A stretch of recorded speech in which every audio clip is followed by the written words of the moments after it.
One very big aspect of Grimgar that I feel goes underappreciated is the way that Grimgar goes about its storytelling when it comes to show don't tell. Now, this could have to do with one of the big inspirations for Grimgar, which is Dark Souls. A lot of Grimgar storytelling is essentially just shown to the audience through the narrator talking about the world. I've mentioned in past videos how corrupt the main city of Alterna actually is, and how they never actually point these things out because the characters are indoctrinated into thinking the way that they do early on in the story, and they don't realize how messed up Alterna's town really is until around volume 15 when they start noticing more of the red flags. But very early on, it's made very, very obvious that the town has no actual interest in helping the actual volunteer soldiers stay alive in this world. They're more or less used as ways to get money into the town and help clear out monsters around the town. They're used as a secondary army to help supplement their primary army. And they even go as far as to straight up basically lie to volunteer soldiers to get them to go on large missions that would actually get them killed. In Volume 3, a giant event is posted where essentially volunteer soldiers are being sent to Deadhead Keep to kill off an entire army of orcs. This mission was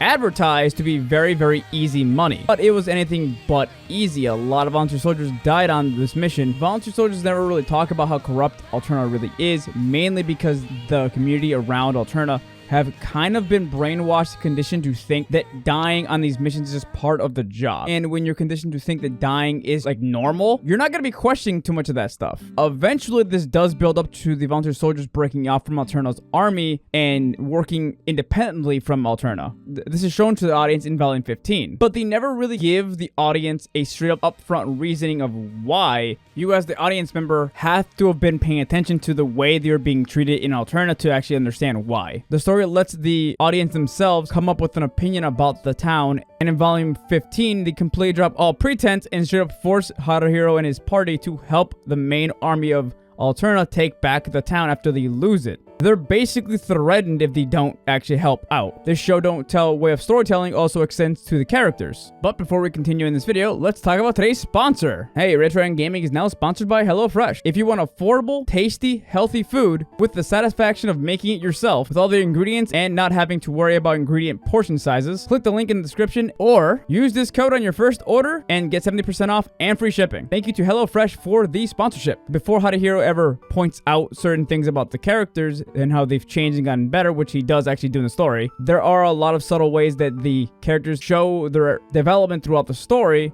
without having Haruhiro have to talk about it. Early on, Chihiro is an incredibly big crybaby and she falls apart for every little thing, but throughout Volume 1, 2, 3, 4, 5, she's slowly going into this mindset of making plans for herself, and she'll actually attack without Haruhiro having to tell her. She'll make up ideas and follow through with them by herself. She even calls out monsters attacking from angles that Haruhiro's not paying attention to as well. And if you pay attention to her throughout all of the early light novels, she actually starts crying less and less through every single volume. By the time Haruhiro notices her actually changing a lot, he realized that he missed a lot of these subtle details himself. And out of nowhere, Chihiro has suddenly become the second in command of the entire party without anyone even mentioning it. She stays up while everyone's taking naps to stand guard. When Haruhiro's not around or unconscious, she has to take command. And she also helps people get through any of the problems that they have in their party by talking to them and being their, therapist, basically. This includes Haruhiro, but none of this is ever really just straight up told to the audience. You put it all together, and I love how the writer actually does this in Grimgar. And I always go back to reading earlier volumes and noticing more and more foreshadowing and character development early in the story that I didn't even notice the first time I read through it. But that's my video on Grimgar's show don't tell storytelling.